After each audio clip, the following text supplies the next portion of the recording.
Bueno, te lo voy a resumir así. La historia política y militar de Venezuela en estos últimos 30 años es la de pobrecito.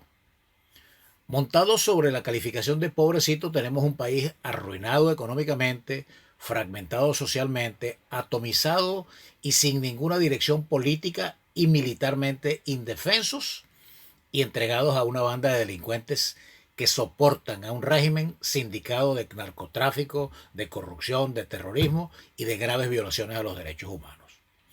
¿Quiénes llevaron a Venezuela al actual estado de cosas? La política de los pobrecitos.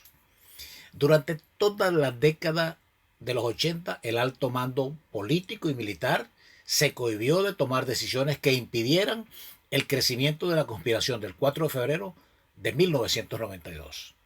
Cada vez que los expedientes acusatorios de los conspiradores empujaban a tomar una decisión, algo surgía. Pobrecito, vamos a darle una oportunidad. El 4 de febrero, el 4 de febrero, habiendo Hugo Chávez asumido la responsabilidad por el golpe de Estado y los muertos del momento con los daños políticos y económicos al país, algo surgió para impedir que lo condenaran a él y a los responsables. Su paso por la prisión fue un insulto a la sociedad venezolana. La reincorporación al servicio activo de más de 400 oficiales participantes del golpe facilitó la continuación interna de la conspiración. Pobrecitos, era el argumento de muchos jefes políticos y militares de la época. En 1994, el alto mando político cedió a las presiones de la sociedad venezolana y en 2 años, en 2 añitos apenas, el teniente coronel Hugo Chávez estuvo en la calle en libertad. Por encima de cualquier valoración política, la razón de la presión social y la decisión política de sacar al comandante en libertad fue pobrecito Chávez. La victoria electoral de Hugo Chávez en diciembre de 1998 fue una asociación alentada por la venganza de un gran sector social venezolano que se identificó con el pobrecito Chávez, a quien los adecos y copellanos le querían callapear. Pobrecito Chávez, y ganó. El régimen, desde el poder, ha eliminado esa política de pobrecito para con la oposición y de hecho tiene a este sector calificado como el enemigo interno. Muertes, cárceles, allanamientos, juicios, persecuciones, exilios. Es la manifestación de que la política del pobrecito en el régimen no existe. Pero en la oposición sí existe. ¿Por qué tan larga introducción para responderte esto que tú me acabas de preguntar? Porque en la guerra y la política no hay subcampeones. Si pierdes la guerra, pasas a la historia ignominiosa de los derrotados. Igual en la política. El añadido de la guerra es que pones en juego la vida, la tuya y la de otros, y hasta el futuro de tu país. No tiene nada de heroico perder la guerra. A la guerra no se va con buenas intenciones, al contrario, se va con malas intenciones. Tampoco a la guerra se va con muchas bolas y ningún cerebro. La derrota estará a la vuelta de la esquina. Tampoco con una gandola de cerebro y poco coraje, porque la razón puede dejarte frío y no te deja actuar. A la guerra hay que ir con el equilibrio del cerebro y del corazón.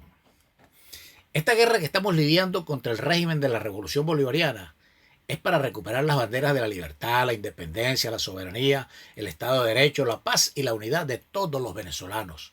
Eso es lo que está en juego. Y eso no puede dejársele a alguien que tenga 4 pares de bola o un surtido de ovarios, según sea el caso, y nada en el cerebro. Porque el cerebro es el plan. El plan, mi estimado amigo. Si no hay un plan viable, de nada vale la buena intención y de nada vale tener 4 pares de cojones, como dicen los maracuchos, y un surtido bien abierto de ovarios, si es una mujer la jefa. Entonces, esto que acaba de ocurrir con la operación Gedeón exige el escrutinio de la opinión pública. Es un hecho público, comunicacional y notorio. Fue anunciado por los protagonistas en las redes sociales y en varios programas de televisión. Y como hecho público, debe tener críticas en general, porque es abierto.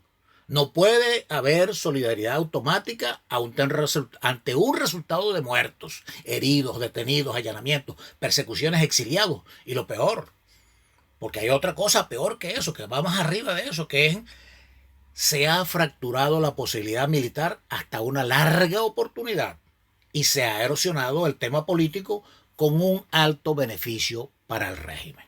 Entonces, ¿qué es lo que se impone en este momento? Establecer responsabilidades dentro de la misma oposición para frenar algunas cosas, como cuáles. El voluntarismo.